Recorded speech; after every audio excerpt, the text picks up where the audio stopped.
4. En Canal 4.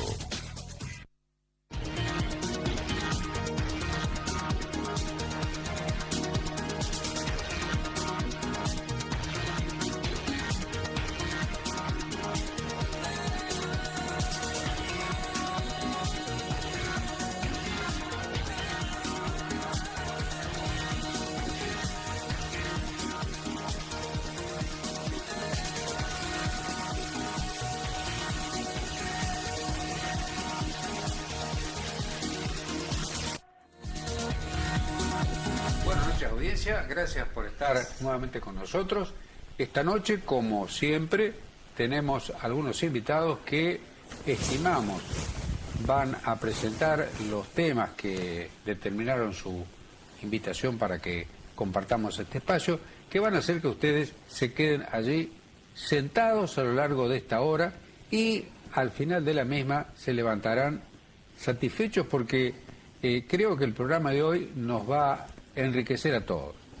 En el primer bloque lo tenemos a un amigo de la casa, amigo personal del que les habla, amigo de segunda generación, uno de los, me permito elogiarlo porque creo que estoy ajustándome estrictamente a la verdad, uno de los jóvenes brillantes de San Francisco, el doctor Andrés Peretti, que ha tenido la gentileza de compartir esta noche con nosotros para hablar de un tema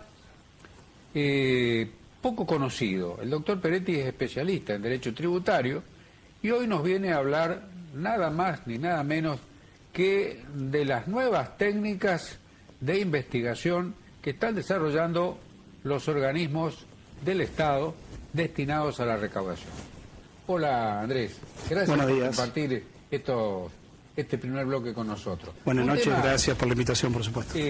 Un tema interesante el que traes, ¿no es cierto?, en este país de evasores crónicos de nuestras obligaciones tributarias. Es decir, siempre las justificamos con que, y lo cual es cierto, la presión tributaria es muy importante en nuestro país, y eso hace que el cumplimiento de las cargas fiscales y parafiscales, especialmente para las empresas chicas, se torne bastante dificultoso. Eso sumado a la anomia que tenemos de indiferencia frente a la ley, hace que hayamos desarrollado, por así decirlo, técnicas de supervivencia muy afiatadas, ¿no es cierto? ¿Cómo se está preparando el fisco provincial y si después podemos avanzar algo en el fisco nacional para poner coto a esta evasión crónica? Bien, bueno, hay muchas cuestiones que hay que tener en cuenta. Nosotros generalmente en nuestro país estamos acostumbrados a directamente las personas físicas o humanas, según el nuevo Código Civil, a recibir directamente una boleta y pagar el impuesto según corresponda. Generamos, nos llega la boleta, vamos y la pagamos. La realidad es que nuestro país tiene un sistema totalmente diferente, lo que son las cuestiones, sobre todo de las empresas, que hacen en sí a la necesidad de lo que se llama la autoliquidación, es decir, que cada contribuyente genera su declaración jurada y paga según corresponda.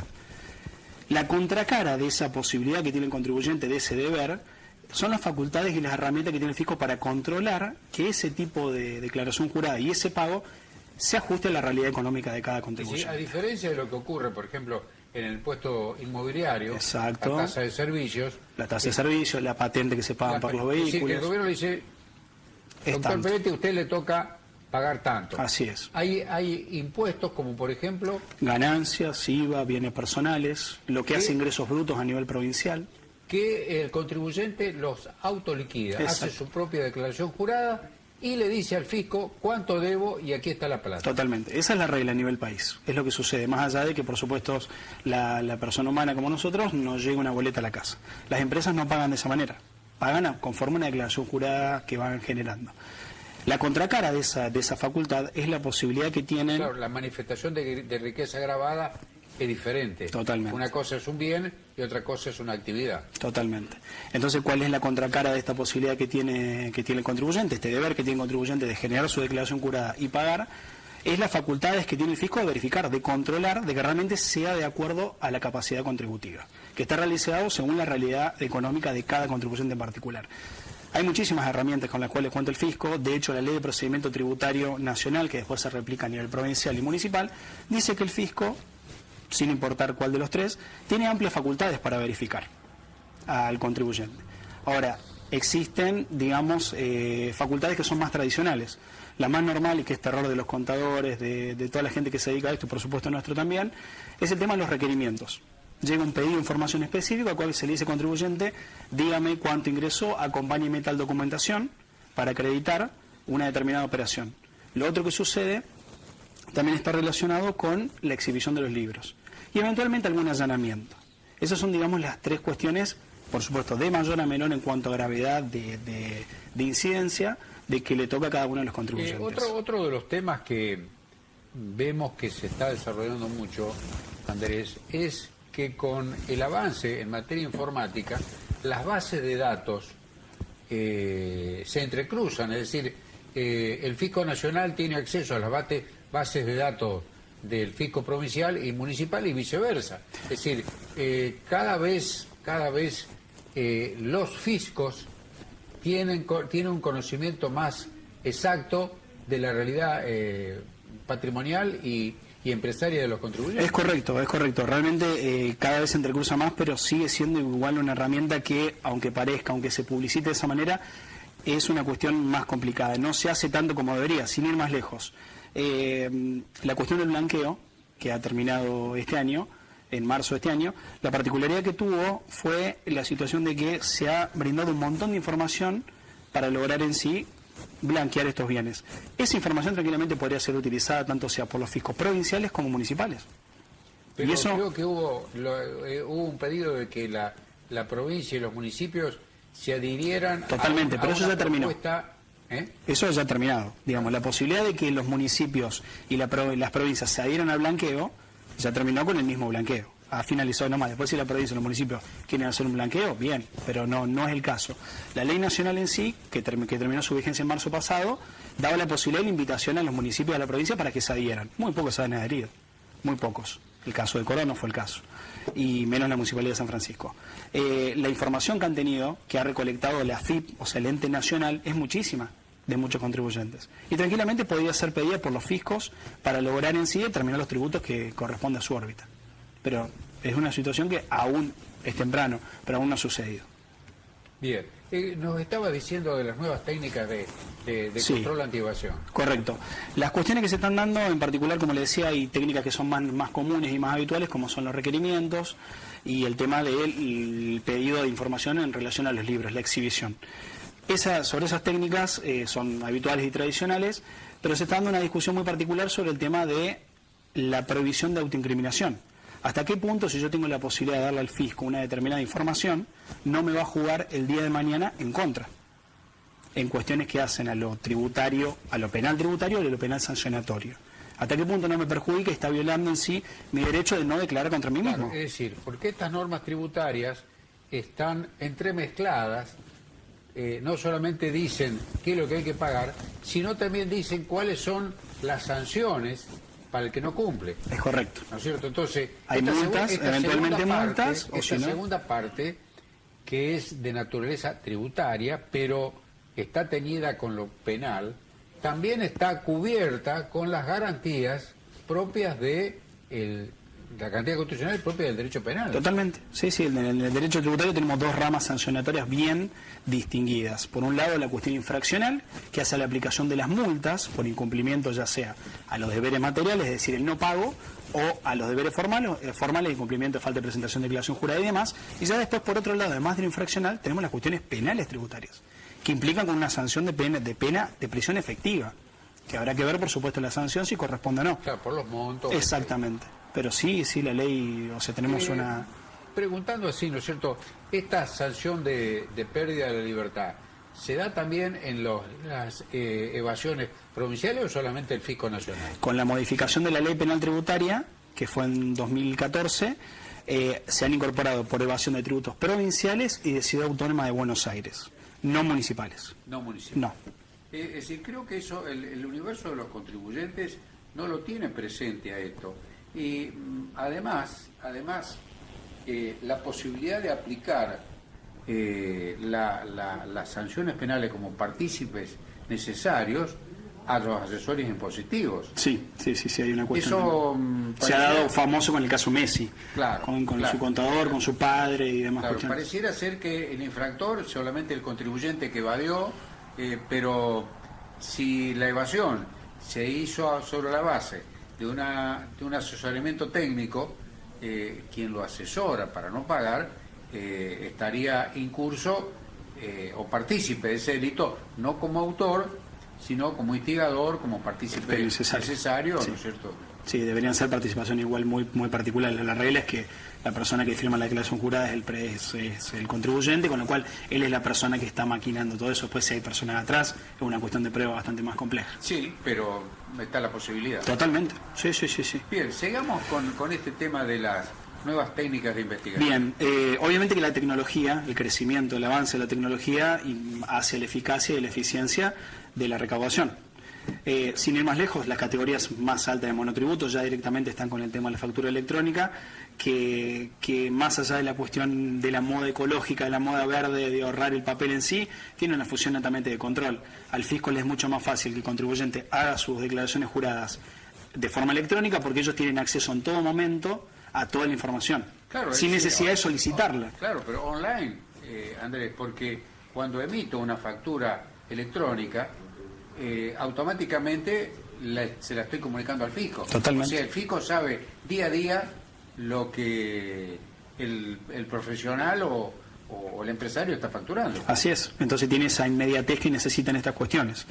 El otro tema que se está dando, que se dio en primer lugar en la provincia de Buenos Aires, está relacionado con el tema de la utilización de los drones, de estos zánganos, que su explicación es su palabra en inglés, que lo que hacen es, obviamente, sobrevolar determinadas propiedades para encontrar, ya sea construcciones no declaradas o lotes baldíos con propiedades, o eventualmente piletas, quinchos, y lo que se está utilizando y que es el foco principal es la producción agropecuaria. Sin ir más lejos, los silos bolsa, que lo vemos en todos los lugares, son generalmente no declarados. Ellos tienen ya las técnicas, tantos metros, tantas toneladas, así es. Cuesta tantos pesos. Sí, yo calculo que el próximo paso va a ser cambiarle el color a los silos bolsa, pues se vende desde muy lejos. Pero bueno, entonces, con esa cuestión, la provincia de Buenos Aires, a través de la agencia de recaudación, creó lo que se llama el sistema MESI, que es el monitoreo estratégico satelital integrado. Lo que hacen con eso es sobrevolar con los drones y sacar fotos en alta definición, y a partir de eso pueden determinar de los tributos que hay, los tributos que corresponde que se deben. Entonces, la cuestión que pasa por aquí está relacionada con la invasión a la propiedad, a la intimidad. ¿Hasta qué punto un vehículo no tripulado puede ingresar a lo que corresponde mi patio, mi casa o mi campo, eventualmente? Eso es lo que a lo que se está dando. ¿Hasta qué punto no hay una violación de la propiedad? Que según la Constitución es inviolable. Salvo, por supuesto, una resolución judicial, que en este caso va a ser una orden de allanamiento, eventualmente un delito cometido en flagrancia, en el cual sí se permite, digamos, el ingreso, o si no, el consentimiento de la persona afectada. Si dice, sí, pasen, uno necesita una orden de allanamiento. Pero si no sean esas cuestiones, ¿hasta qué punto no se está invadiendo la propiedad? Sí, es todo un tema, ¿no es cierto? Porque el hecho de que un avión, ya sea de pasajero o deportivo, sobrevuele una propiedad, no se considera una violación de la privacidad porque el piloto y los tripulantes están haciendo otra cosa, es decir, no se están interesando a lo que con fines recreativos. ¿Qué tiene Andrés Peretti en el patio de su casa? Exactamente, ¿cierto? sí. Obviamente Argentina es relativamente nuevo este tema, lo ha implementado Barba hace un par de años, y ellos como que hacen la publicidad de que cada vez que salen a fiscalizar mediante este sistema MESI, se llama MESI con una sola S, encuentran 100 propiedades que a ellos les reporta un promedio de 500.000 pesos de impuesto inmobiliario. Claro, por las mejoras no declaradas. La ocultación de determinadas de los silobolsos. Sobrevolarla, filman, hacen un relevamiento fotográfico. Así es. Y después, con un especialista en analizar ese tipo de imágenes, le determinan? En Europa ya tiene un par de años y las determinaciones... Digamos, ¿y se han hecho ya esos planteos que vos mencionabas? ¿Con qué resultados? Se han hecho los planteos, pero la verdad que los resultados todavía no están, son relativamente nuevos. La justicia, lo que se busca obviamente con un tipo de planteo es la nulidad de la determinación, directamente por la utilización de un mecanismo que no se corresponde con las garantías constitucionales. Por aquello de los frutos del árbol envenenado. El fruto del árbol envenenado, exactamente. Claro. Entonces, ¿cuál es la particularidad que tiene? ¿Cómo se llega a la situación en la cual se logra esa habilitación? Como se debería lograr para cualquier violación de la propiedad, es decir, con una orden de un juez que autorice al allanamiento, en este caso el allanamiento va a ser de tipo aéreo, y lo que se va a necesitar son indicios. Un juez no va a dar un allanamiento en cada situación. Evidentemente. Entonces, con eso lo ponemos al límite a los fiscos. Además, supongo, Andrés, que cuando se sale a hacer ese sobrevuelo, no se va a sobrevolar la propiedad de Andrés Peretti y don Néstor Gómez, sino toda una franja territorial, ¿no es cierto? Y barren con todo lo que... Todo. Es lo que está prohibido en este tipo de situaciones, que es lo que se denomina la caza, digamos, con media res, con un medio mundo, es decir, salir a agarrar a todo el mundo, no, digamos, tiene que haber una sospecha fundada. Usted me dirá, ¿cuál es la situación que se puede llegar a dar? Bueno, los ejemplos que se me había ocurrido cuando empecé a preparar el programa son relativamente sencillos, es decir, en el caso de una propiedad no declarada, tranquilamente... En este caso, los fiscos tienen la posibilidad de pedir informes a la empresa de la luz o a la empresa del gas para ver si hay un consumo excesivo. En ese caso van a tener un indicio de que hay una propiedad que no se corresponde con lo que está declarado. Lo mismo pasa con la energía del gas y la luz. Entonces, con esa información, ellos lo que pueden lograr son determinados indicios que sumados le van a permitir una orden como corresponde. Y con eso se subsanaría. No es que no tienen otro medio, siempre hay otra posibilidad. Más aún cuando todos los códigos tributarios y la Ley de Procedimiento Tributario Nacional habla que los poderes que tienen los fiscos son amplios, no es que está limitado. Sí, es un argumento, me parece, más efectista que real, ¿no es cierto? Viéndolo desde otro ámbito, dentro del ámbito del chimenterío social, hemos visto, ¿no es cierto?, los reporteros sacar fotos al interior de viviendas, ¿no es cierto?, para meterse en la intimidad de algún personaje de la farándula o político. Y yo no conozco que nadie haya sido sancionado por esa violación de la privacidad. Suben a escaleras o... árboles, postes, ¿no es cierto? Recuerdo un caso en donde Maradona, como reacción de ese tipo de invasión, le tiró un escopetazo. Sí, así fue. Sí. No sé, no me convence el argumento de la privacidad, especialmente en casos como estos, ¿no es cierto? Sí. Entiendo el punto, pero es una cuestión de... Además, acá son cuestiones también que hay dinero involucrado, con lo cual una determinación de oficio importante puede llegar a disparar un trabajo... También hay una técnica de inducir al contribuyente a que incurra en infracción. Así es la figura del camaleón fiscal o el agente fiscal encubierto, que se ha implementado en Córdoba recién en este año. Esta figura polémica ya tiene su antecedente en la ley nacional, pero en Córdoba se incorporó este año con la ley de presupuesto que reforma el Código Tributario de la provincia. Esta tiene una particularidad muy graciosa, que es la situación en la cual un empleado fiscal lo que hace es entrar vestido de civil a un negocio, contrata, compra, y en el caso de que no le emita la factura o la documentación necesaria de la compra-venta, sale e inmediatamente atrás hay un funcionario ya directamente con su uniforme y demás, y le abre inmediatamente un acta de la infracción. Esa es la figura del camaleón fiscal, el momento en el cual los empleados de los determinados fiscos dejan su trabajo de oficina, de rutina, para realmente convertirse en actores. ¿Y eso hay experiencia en cuanto a la eficacia, o es simplemente para generar un estado de ánimo de inseguridad que la gente evite espontáneamente? Todo depende de la situación en la cual se haya dado. Realmente hay casos en los cuales hay urgencia, hay casos de evasiones graves, de antecedentes, los cuales justifican esta situación para evitar, digamos, que se fugue la información y que se pueda constatar in situ. Pero la verdad es que en los casos en los cuales no se dan esta situación, no tiene una procedencia. La verdad que se ha declarado la nulidad del procedimiento porque directamente no respeta garantías constitucionales básicas, especialmente la razonabilidad. Y más aún, Néstor, teniendo en cuenta que este tipo de infracciones derivan en la sanción más grave que puede llegar a tener un contribuyente, que es la clausura. Porque la clausura, ninguna persona, ningún ciudadano la vincula con una cuestión de evasión de impuestos, sino que la vincula netamente con una cuestión sanitaria. De eso debe ser, supongo que se debe utilizar mucho en aquellos emprendimientos en donde lo que se vende es consumido en forma de inmediata, sí. ¿No es cierto? No cuando alguien vende ropa o algo que... Ha pasado en San Francisco, hace 3 años pasó directamente una cuestión como esta y se dio con todos los negocios de zapatos. Se dio acá en San Francisco, sí, se dio.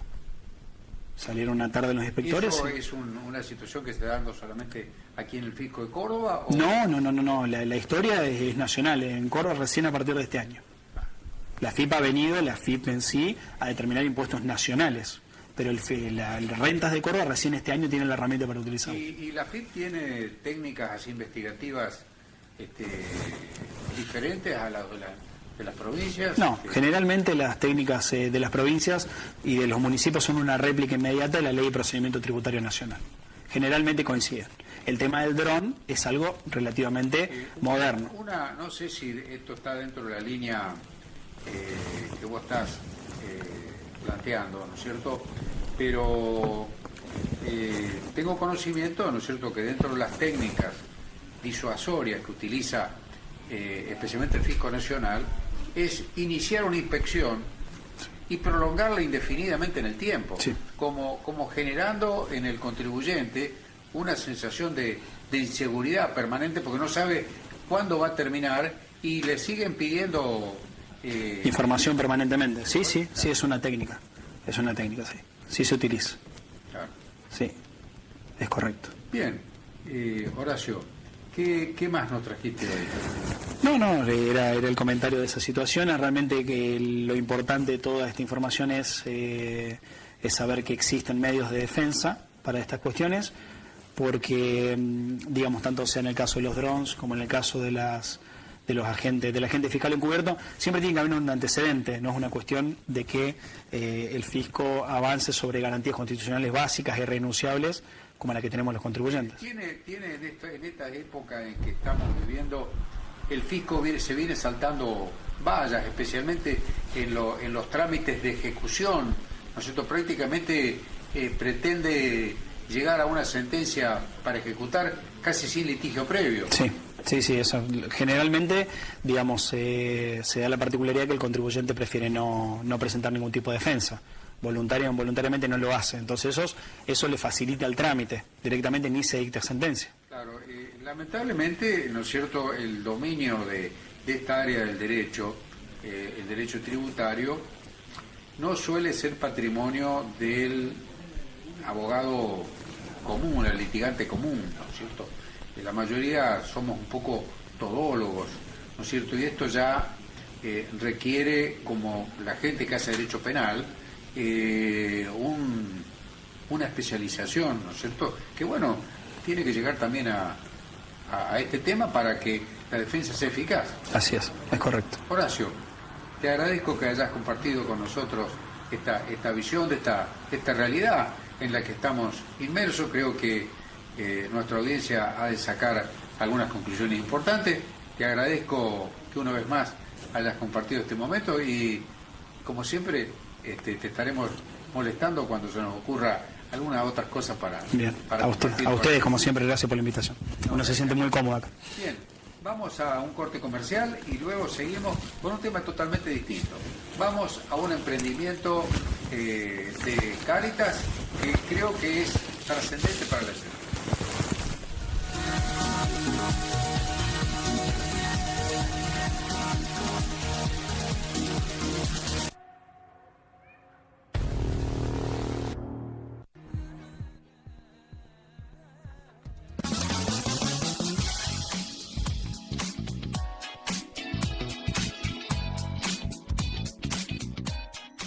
Bowie, colección Otoño-Invierno 2017. Lo mejor de tus marcas preferidas. Vení a conocer lo nuevo para esta temporada. Descuentos especiales con Macro todos los días y descuentos especiales los viernes con Banco Nación. Ahora 12 y ahora 18 de jueves a sábado. Bowie Fall Winter 2017. Vulcano, equipos y accesorios para lubricación, equipamiento especializado para el mantenimiento automotor, ideales para estaciones de servicio, concesionarios de vehículos y lubricentros. Además, una línea exclusiva de productos para el agro. Vulcano, desde hace más de 30 años, apostando a la industria de San Francisco. www.vulcanolubricación.com.ar. La gran promoción regional. Premio pago anticipado, 1 millón de pesos en premios. Sábado 19 de agosto en Bomberos Voluntarios San Francisco. El humor de Popos y Aveno. Un día estaba en la confitería, el Frucho la tocó de atrás, le dijo, ¿bailas? Ella le dijo, sí, haces bien, divertite. Y el show en vivo de Destino San Javier. ¿A dónde va? Anticipadas, 130 pesos. Capacidad limitada. Ganá con la gran promoción regional. Es de otro planeta.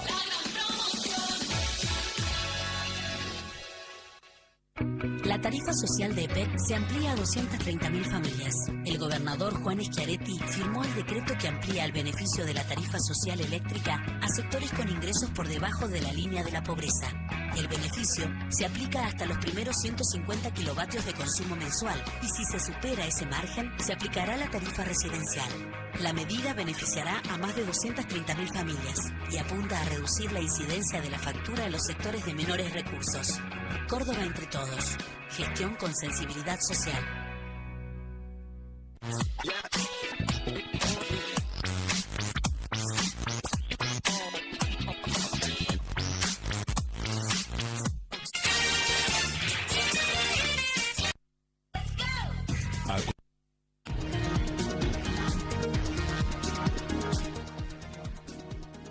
Bueno, como anunciábamos el cierre del bloque anterior, pasamos a un tema totalmente diferente al que ocupó nuestra atención.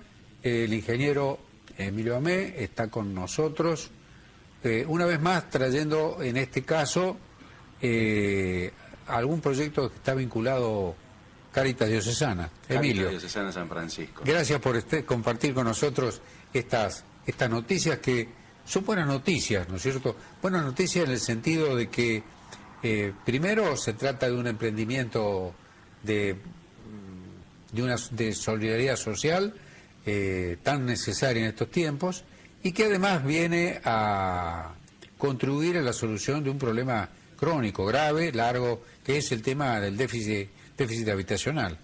Sí, es un proyecto que hace en San Francisco, hace del 2011 que viene, donde el municipio dona al obispado de San Francisco 8 hectáreas para la construcción de viviendas sociales y que dentro de la diócesis tenemos 9 proyectos en total, distribuidos dentro de todo lo que es el departamento San Justo y sumando la localidad de La Puerta. Hablando primero vamos de mayor a menor o de atrás para adelante. A través de Cáritas, con estos proyectos de viviendas sociales, ¿cuántas viviendas se han construido aquí en el departamento? En la diócesis de San Francisco llevamos 145 viviendas construidas en la localidad de Morteros, en la localidad de Las Varillas, Las Varas y Las Piur. Estos últimos 3, Las Varillas, Las Varas y Las Piur, estuvimos inaugurando a principios de junio. Y ahora el proyecto que tienen entre manos, referido a San Francisco, ¿cuántas viviendas va en total, a suponer? Dentro de la diócesis son 430, 440 casas. En San Francisco, puntualmente, son 200 viviendas. Esto, bueno, una de las novedades que tenemos respecto al avance que vamos haciendo desde Cáritas Nacional con el Estado Nacional es que tenemos un límite en cuanto a la cantidad de viviendas que se pueden ir haciendo por proyecto, que es de 50 casas. Entonces, bueno, San Francisco tendría 4 proyectos de 50, no en simultáneo. haríamos primero 50, se termina, volvemos a hacer otros 50 y así en el tiempo hasta cumplir las 200. ¿Qué características tiene este proyecto en cuanto a participación de los futuros beneficiarios? Los participantes son todas familias con necesidades habitacionales. No buscamos siempre de que sean familias lo más variadas posible. O sea, si bien puede estar aquella familia que tiene una necesidad extrema, donde hoy puede estar en situación de calle, también dentro de los participantes del programa hay familias donde papá y mamá son asalariados, donde trabajan, tienen su empleo formal y también son parte del proyecto. Pero que al tener una familia numerosa con 2 o 3 chicos y alquilar, no estaría teniendo la posibilidad de poder, por sus propios medios, tener su propia vivienda. Entonces, sí. el programa tiene esta particularidad donde vamos a buscar familias para darle su única posibilidad de vivienda, ¿sí? Donde la misma familia que participa del programa es quien va a construir la casa. O sea, el programa es de autoconstrucción y ayuda mutua. En el caso de un proyecto de 50 casas, hay 50 familias donde... Es decir, no construye su casa, sino contribuye a la construcción de las 50 del barrio. Y después a él se le va a adjudicar... Al momento de que se inaugura la vivienda, se ponen todas las llaves de cada hogar y se va llamando a uno, sacan las llaves y esta es la que te toca. Claro. El participante no sabe cuál es su vivienda. Emilio, hasta el momento como es muy probable que ocurra, y creo que esa debe ser la realidad, si esta familia futura adjudicataria de vivienda no tiene formación específica en la construcción. Eso es lo más lindo que tiene el proyecto de Cáritas. Al ser de autoconstrucción y ayuda mutua, Cáritas va formando a la persona en el oficio. O sea, dentro del equipo hay un equipo que acompaña, un equipo técnico, que acompaña permanentemente el avance de la obra, día a día, minuto a minuto, y le va enseñando el oficio a cada una de las personas. A cada grupo familiar que va a ser adjudicatario de una de estas viviendas comunitarias, es decir, comunitarias porque se hace 50, pero después cada uno va a tener la suya, esto no... Sí. Sí, cada uno tiene su casa de... ¿Qué exigencia de trabajo horario semanal le significa? Lo que venimos, hasta lo último que hicimos, lo que venimos pidiendo son 2 personas por cada familia que participa, 4 horas diarias a cada uno. Esa es la carga horaria o la carga laboral. ¿De lunes a viernes? Que tendría, sí. De lunes a viernes. De lunes a viernes. Sí, también cada familia, contemplando esto de que nosotros por ahí le estamos restando horas al trabajo que ellos hacen o a la changa que hacen para juntar el dinero día a día para poder comer, se le paga un incentivo, el cual va en función al avance de la obra, pero bueno, la intención... Que viene a compensar, digamos, las horas, por lo menos parcialmente, ¿no es cierto?, las horas de no trabajo rentable. Exactamente. O sea, por ahí es esto de, si bien ellos están avanzando en su propia vivienda, y eso requiere de un esfuerzo y de un compromiso de cada una de las familias, también se reconoce esas horas con un pequeño incentivo. Claro, que no es más que una colaboración. Dentro del grupo familiar, digamos, de 4 o 5 personas, el que va a trabajar las 4 horas la puede cumplir cualquiera del grupo. Cualquiera del grupo, mientras sea mayor de edad. Mientras, mayor de 18 años. Mayor de 18 años. Bien, exactamente. Bien. O sea, que pueden ir reemplazándose entre sí. Pueden ir reemplazándose entre sí. Lo importante es que de la familia, en el día, cubramos las 8 horas de trabajo. Claro. ¿Qué estas viviendas que se están proyectadas, de qué superficie? Nosotros las que terminamos tienen alrededor de 70 metros, las que estamos proyectando ahora tienen 75 metros, son viviendas de 3 dormitorios, un baño, cocina y un estar. En terrenos, la gran mayoría tiene terrenos promedio de 180 a 200 metros cuadrados, el terreno. Claro, 10 por 20. Sí.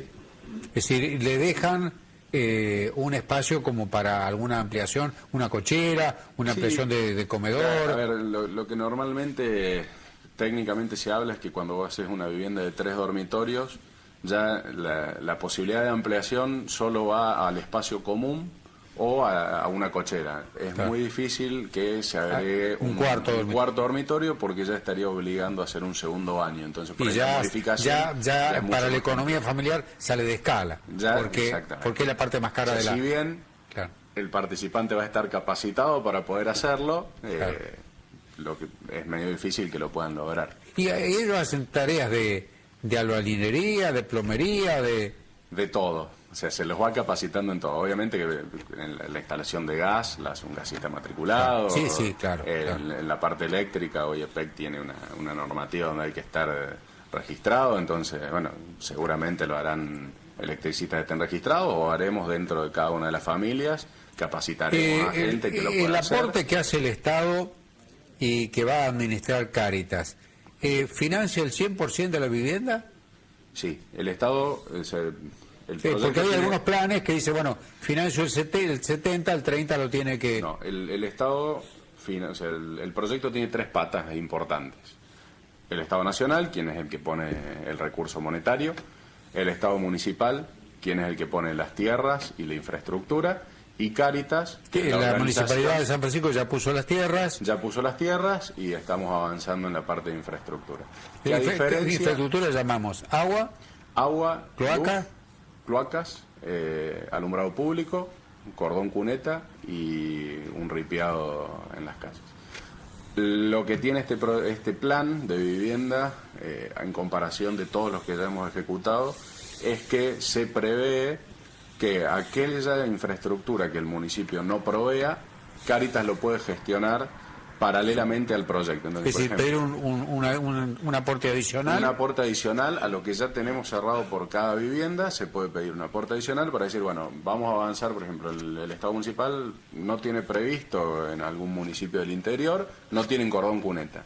Entonces, bueno, Cáritas puede gestionar los fondos necesarios para ejecutar esa obra de cordón cuneta. Emilio, y de acuerdo a la experiencia que tiene Cáritas en el departamento y en el resto del país, con este trabajo comunitario, previendo que no va a haber grandes periodos de mal tiempo, que los fondos van a llegar con la regularidad necesaria. Desde el comienzo de las obras hasta el final de obra, ¿qué tiempo? Nosotros en esto, al ser Cáritas una organización de la Iglesia y que se ocupa de cuestiones sociales, el ritmo de la obra lo va a ir poniendo todo el proceso comunitario y social que se va haciendo. Digamos, la experiencia que ustedes tienen. Nosotros hemos tenido proyectos que duraron 8 meses, en 8 meses tener casas terminadas como en Morteros, o de 40 meses, que fue lo que terminamos inaugurando ahora el 3 de junio. Todo depende del grupo humano que se logre constituir. Todo depende del grupo humano que se logre constituir. Lo que uno planifica y lo que se prevé es que entre los 14 y los 18 meses el proyecto esté concluido. O sea, un tiempo rapidísimo. Es un tiempo de trabajo constante, por eso es esto muy importante de que cada participante, de cada familia que salga beneficiaria, tenga la voluntad de trabajar, el compromiso y la responsabilidad. Las casas responden todos al mismo diseño. Hay 5 modalidades distintas, digamos, una por cada punto cardinal para aprovechar las cuestiones naturales y las tipologías de esquina. Pero sí, todas son de 75 metros cuadrados, con 3 dormitorios.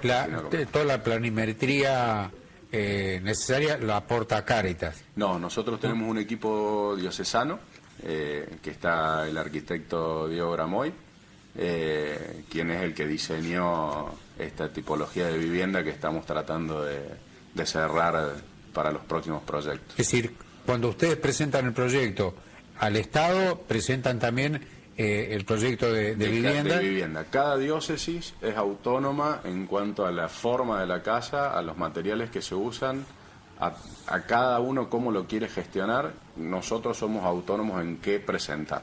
O sea, por eso tenemos un equipo diocesano que está conformado por un arquitecto, un trabajador social, un coordinador y una parte administrativa. ¿Cuáles son los requisitos que debe tener una familia para inscribirse en un proyecto así? Nosotros, bueno, esto es importante marcarlo y está bueno traerlo a la mesa.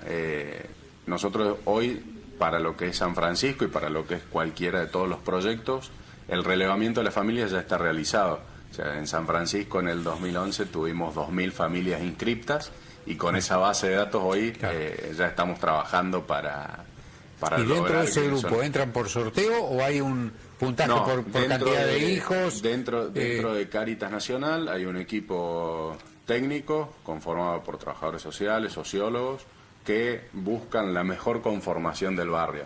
¿Para qué? Para lograr esta mixtura de familias que logren una promoción social y un ascenso social. O sea, pues si nosotros ponemos todas familias, 50 familias de extrema necesidad, y lo más probable es que a lo largo del tiempo terminemos teniendo una villa.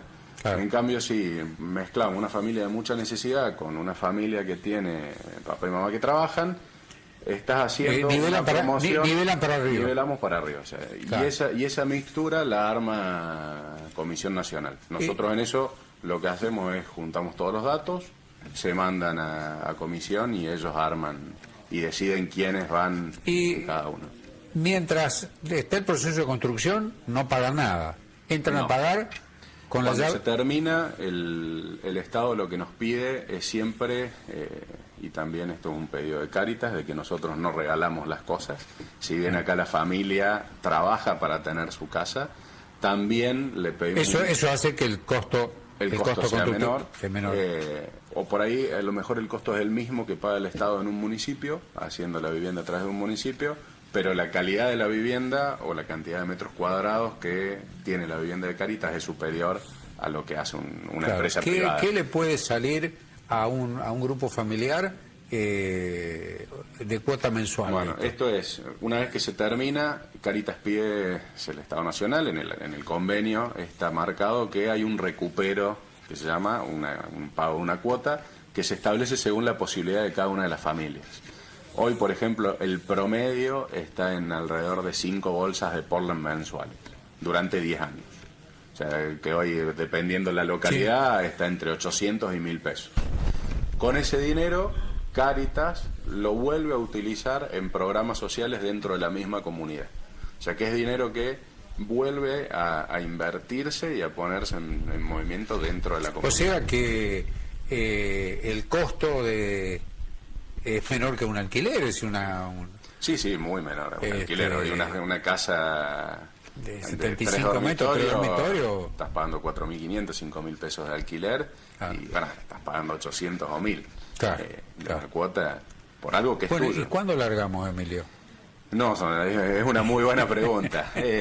Si bien, venimos avanzando en las negociaciones con el Estado, a criterio nuestro, de forma muy positiva, el Estado va entendiendo cada vez más cuál es la finalidad que tiene Cáritas en el proceso constructivo de un hogar, no de una casa de 4 paredes y un techo, sino que buscamos como Cáritas construir hogares.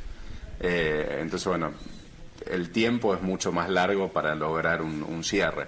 Hoy todavía no tenemos una fecha definitiva de cuándo se puede largar, pero sí vamos teniendo certezas en cuanto a que las formas van más a lo que es Cáritas, de lograr esta promoción humana de cada una de las familias que participan, y a nosotros nos da mucha satisfacción. Bueno, espero que en el curso de este 2017 nos podamos juntar y me digas, Néstor, largamos. Ojalá. Seguramente antes nos vamos a ir juntando para ir contando cada vez más novedades que tengamos. Te comprometo, Emilio. Nuestro director de cámara nos está pidiendo que pasemos a un nuevo auspicio comercial para entrar luego en el tercer bloque. Te agradezco que hayas compartido esta información con nosotros, que con nuestras cámaras la hemos difundido en San Francisco. Creo que es una muy buena noticia. 50 viviendas para los beneficiados va a ser un regalo del cielo. Es una muy linda oportunidad que tiene cada familia para tener su propio hogar. Gracias, Emilio. Gracias a ustedes por la invitación. Quedamos entonces que cuando tengan noticias... venimos de vuelta. Bien. Vamos a un corte y volvemos con el tercer bloque, un tema totalmente diferente. Nos vamos a la política.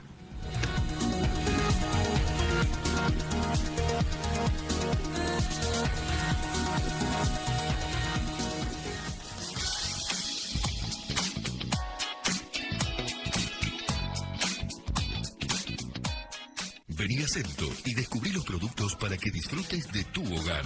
Llévate una cocina eslabón de lujo con purificador eslabón de lujo de regalo a solo 9.999 pesos o en 13 cuotas fijas de 999 pesos. Solo en Cento, tecnología para vivir.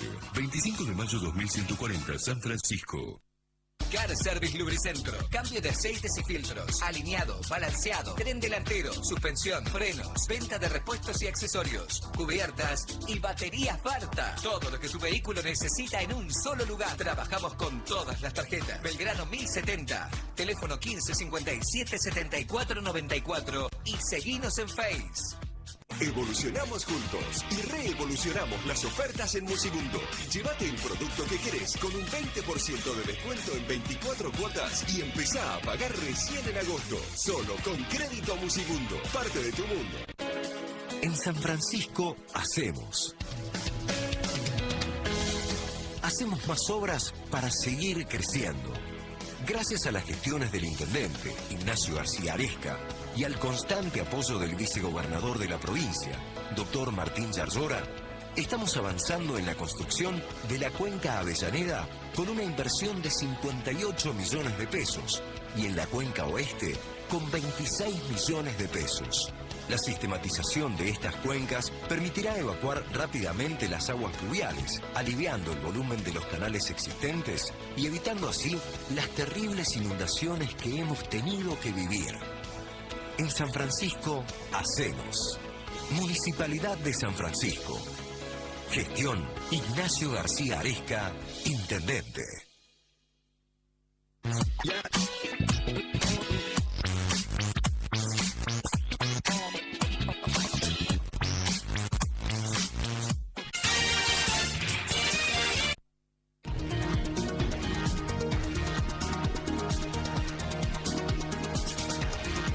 Bueno, volvemos a estar con ustedes, como les decía, la política. En este caso, con un amigo de la casa que responde a nuestras convocatorias con mucha generosidad y que hemos pensado en él porque tiene una larga trayectoria política, ha estado en innumerables eventos electorales y creo que nos puede aportar esta noche una visión importante, interesante, sobre qué características tiene este proceso electoral que hemos empezado ahora, primero a través de las primarias simultáneas obligatorias, medio tramposas, medio sin contenido, y después con la elección de octubre. Con nosotros está el doctor Carlos Emilio Roffé. Carlos, muchas gracias por haber aceptado nuestra invitación.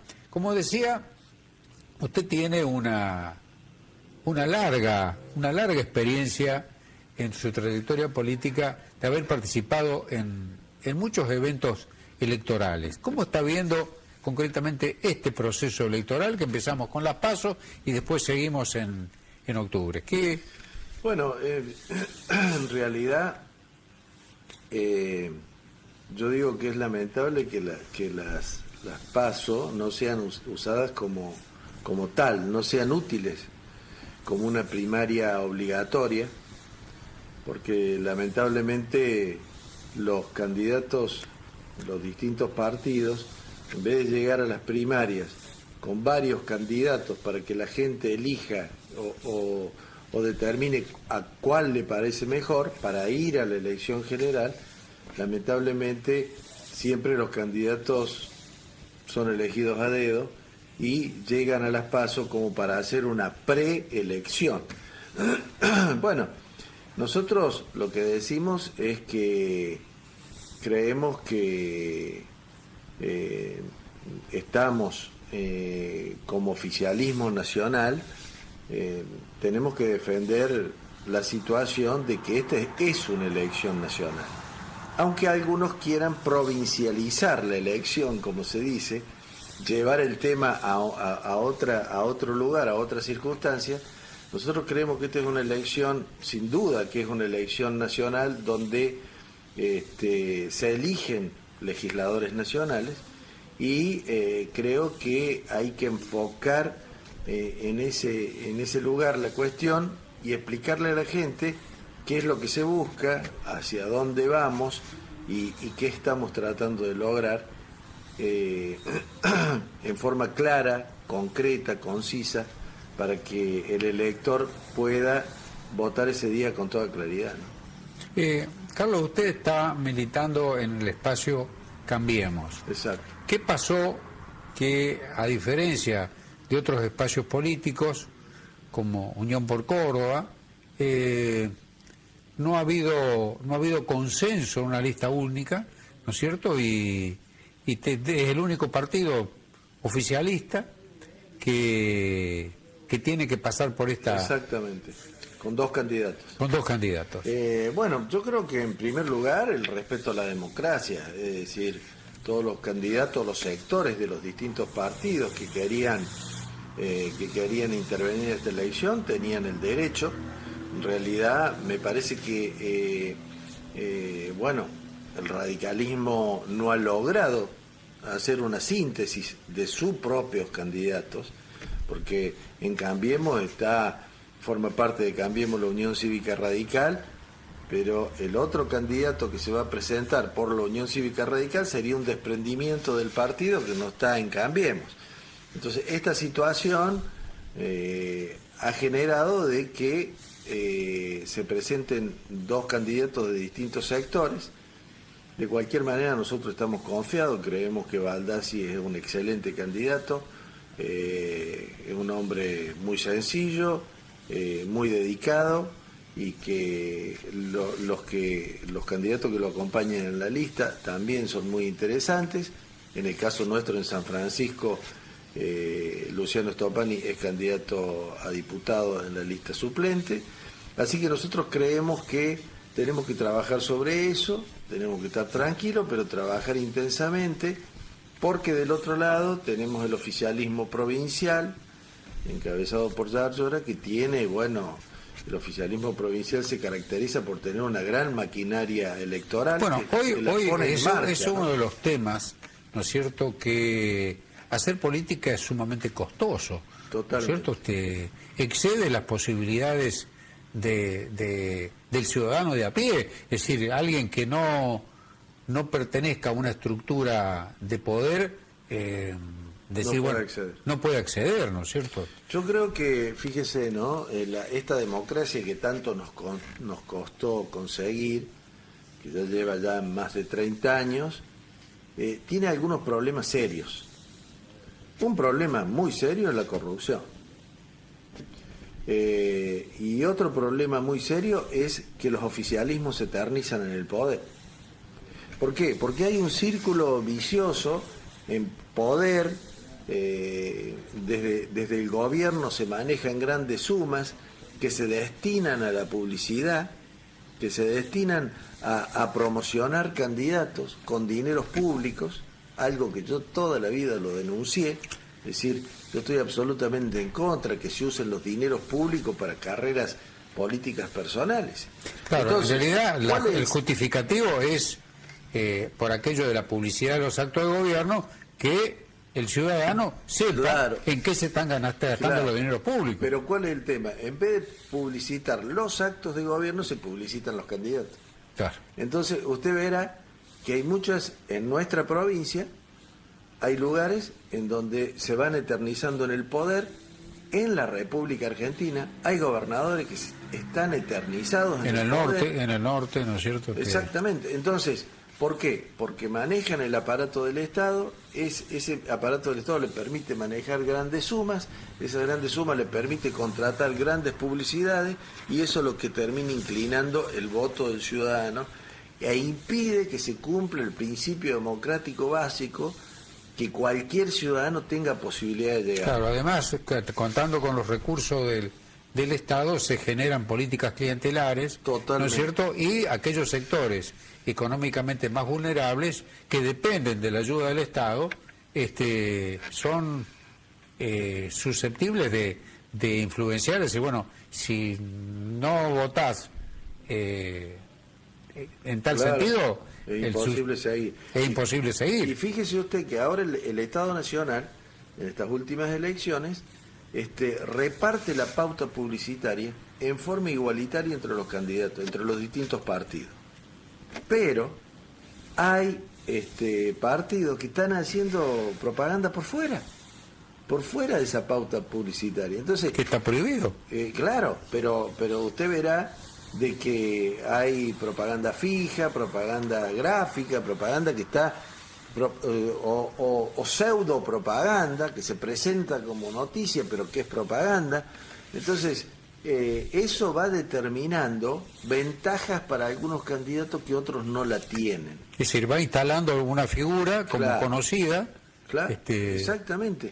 Entonces yo creo que tenemos que luchar contra eso. Es muy difícil, muchos que quedan en el camino sin posibilidades de llegar realmente, porque la publicidad es muy fuerte, Ahí en la visión de los ciudadanos. Lo que advierto, ¿no es cierto? Y eso, lo que usted dice, la visión del ciudadano, creo que apunta a lo que yo le quería reflexionar. No hay debate de ideas, es Totalmente. decir, hay distintas imágenes que tienden a impresionar el ánimo del ciudadano y generar una cierta empatía personal, no por una afinidad ideológica, sino porque nos parece que es un buen padre de familia, que es simpático, porque tiene un buen corte de pelo. Claro. Son todas ideas de publicistas. Son todas ideas de publicistas. No hay Nos venden un candidato como si fuera una salsa de tomate. Totalmente. Fíjese lo que ha ocurrido en los últimos días con el Plan Vida Digna del gobierno provincial. El Plan Vida Digna del gobierno provincial es una ayuda económica de 15.000 pesos para que una familia se haga una habitación o un baño. Primero le dan 15.000 pesos y después le dan 10.000 pesos más. Pero fíjese, el gobierno provincial, el oficialismo provincial está haciendo una enorme propaganda o publicidad, como le quiera llamar, sobre este plan, cuando en realidad el gobierno provincial hace más de 8 o 10 años que no hace una vivienda social. O las poquitas que ha hecho son muy pocas. Porque el Estado tiene la capacidad económica y tiene los fondos que aportan los ciudadanos para que no haya déficit habitacional. Sin embargo, en la provincia de Córdoba hay un enorme déficit habitacional. Y fíjese que cómo se tergiversa el fin, ¿no? Cuando el Estado tendría que estar entregando viviendas, cuando hay municipios que con recursos mucho menores hacen vivienda, el Estado provincial no hace vivienda y entrega estos planes Vida Digna, que los otros días un periodista de un diario muy importante de Córdoba descubrió que muchos de los planes que entrega el gobierno son para generar nuevas villas miseria, porque la gente agarra esos 15.000 pesos y se hace una casilla en una villa miseria, en un predio, en un predio donde puede, en un lugar donde puede. Entonces, en vez de mejorar la calidad de vida de la gente, terminar con el hacinamiento porque tengan una habitación más, por ahí termina en una casilla, en una villa de miseria, porque no está controlado, cuando en realidad no se le tendría que dar una pieza y un baño, se le tendría que dar una habitación, una casa habitación, una vivienda con todas las comodidades. ¿Cómo está que hablaba Emilio? ¿Qué es lo que decía la gente de Carista? Entonces fíjese cómo se tergiversa y se termina a través de la publicidad generando una imagen aceptable cuando en realidad no tendría que ser eso, tendría que ser otra cosa. Claro, hay un dicho que dice que la primera víctima de las guerras es la verdad. Ese dicho un poco se aplica a los procesos electorales, ¿no es cierto? Exacto. Es decir, la primera víctima la producen las encuestas, los pronósticos. Exactamente. ¿Ustedes están manejando alguna encuesta de intención de votos? Mire, hemos visto varias y en realidad algunas encuestas lo dan ganador a Baldassi en Córdoba, otras encuestas lo dan ahí peleando la punta con Yarlora. Nosotros decimos que falta mucho. Yo creo que falta mucho para la elección general. Y sin embargo es octubre, ¿no es cierto? Sí, pero mucho en días, en cantidad de días, en posibilidades. Yo creo que hay que salir con ideas. Yo creo que, como usted decía, hay que salir con ideas, decir nosotros con nuestros diputados queremos hacer esto, esto y esto. Hay que transmitirle ideas a la gente, porque creo que, en definitiva, no solo es la cuestión de mostrar una linda imagen. Me parece que eso, desde el punto de vista político, no tiene consistencia. Por más que sea utilizado por los publicistas y todo lo demás, yo creo que hay que respetarlo al ciudadano en el sentido de decirle, nosotros pensamos esto. Por ejemplo, en nuestro caso, el caso de Cambiemos. Nosotros tenemos un objetivo fundamental, que el presidente pueda seguir llevando a cabo el plan que puso en marcha.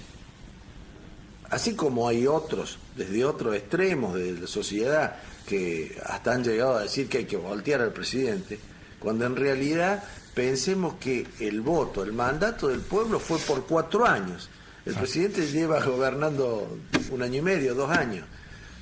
Muchos quieren que el presidente en estos 2 años le solucione todos los problemas que tiene el país, todos los problemas económicos, industriales, de trabajo, y es una situación muy difícil de solucionar.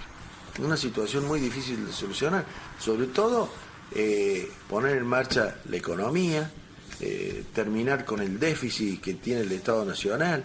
En el déficit están incluidos los subsidios no se pueden sacar de un día para el otro, el atraso tarifario, eso no se puede actualizar de un día para el otro. Es grande, es complejo el problema. Yo creo que el presidente ha elegido el camino del gradualismo, es decir, de a poco, día a día. Usted ve, por ejemplo, el tema del dólar. A mí me llama la atención el tema del dólar. Cuando el dólar está a 15 pesos, un montón de economistas, y se está atrasando, profesionales dicen, no, el dólar tiene que estar en 20 pesos. Pero si el dólar sube a 20 pesos, perjudica a un sector enorme de la sociedad. Si el dólar salta de 15 a 20, ¿me entiendes? Entonces, cuando sube a 17 el dólar, dice, no, se está escapando el dólar, ¿cómo puede ser? Es decir, yo creo que es tan complejo este asunto, tan complejo, que creo que se tiene que ir haciendo en forma lenta, progresiva. Por ejemplo, desde Unión por Córdoba los otros días decían, sí, porque hay que sacar los subsidios en Buenos Aires, no puede ser que en Córdoba. Estoy de acuerdo que hay que ser equitativo, pero también es cierto que en Buenos Aires vive muchísima gente, y si usted toma una medida de un día para el otro, perjudica a una cantidad enorme de ciudadanos que a lo mejor también viven de su trabajo y qué sé yo. Entonces, creo que para lograr el equilibrio entre todas las provincias, lograr una nueva ley federal, lograr establecer, reducir la presión impositiva, porque cada día es mayor la presión impositiva sobre los que trabajan. Y eso hace que el ciudadano haga un gran esfuerzo laboral, y resulta que cuando cobra, mucho de eso se lo lleva el Estado nacional, provincial, municipal. En Córdoba pagamos impuestos muy caros con respecto a provincias vecinas como Santa Fe, como Entre Ríos. Entonces digo, tenemos que apostar por el camino que ha asumido el presidente por estos 2 próximos años, Carlos, y después cuando lleguen los 4 el ciudadano podrá hacer una evaluación de cómo fue la gestión. Lamentablemente me quedaría toda la noche charlando con usted. Nuestro director de cámara nos está diciendo que ya tenemos que entregar el programa. Para cerrar, para cerrar, ¿se anima a hacer un pronóstico provincial y nacional? Sí, me animo. Yo creo que nosotros vamos a ganar. Creo que en Córdoba los cordobeses van a volver a apoyar al presidente.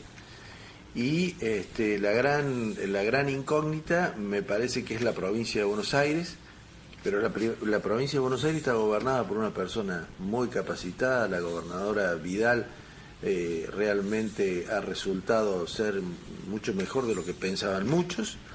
Ha logrado luchar contra la corrupción, ha logrado mejorar económicamente la provincia, está haciendo una gran obra pública en la provincia de Buenos Aires, y todo eso va a hacer que los ciudadanos de la provincia voten el proyecto del presidente Macri, y en Córdoba también, porque en Córdoba nosotros como provincia hemos recibido en 1 año y medio lo que no recibimos los últimos 10 años. Entonces, las obras que ha traído Macri a Córdoba durante 10 años no nos daban ni un vaso de agua. Entonces digo, es la gran oportunidad de apoyar al presidente para que termine su gestión de 4 años y ahí poder evaluar toda la gestión y darle un poco más de tiempo para que todo arranque, ¿no? Carlos, le agradezco que hayamos compartido estos minutos con nuestra audiencia. Con seguridad, antes de octubre nos vamos a volver a encontrar, hacer una evaluación de campo, decir, bueno, dónde estamos, cuáles son los problemas, y esperemos que tengamos una campaña electoral con confrontamiento de ideas, sí, ¿no es cierto? No sea simplemente un torneo publicitario. Exactamente. Bueno, muchas gracias. Gracias a usted. Con esto estamos entregando el programa. Les agradezco que hayamos compartido esta hora y en confianza de haber cumplido con nuestro objetivo es que me permito que invitarlos para que el próximo miércoles, ya con la compañía de Daniel Pastore, volvamos a encontrarnos en este espacio de Aquí Ahora Actualidad. Muchísimas gracias y muy buenas noches.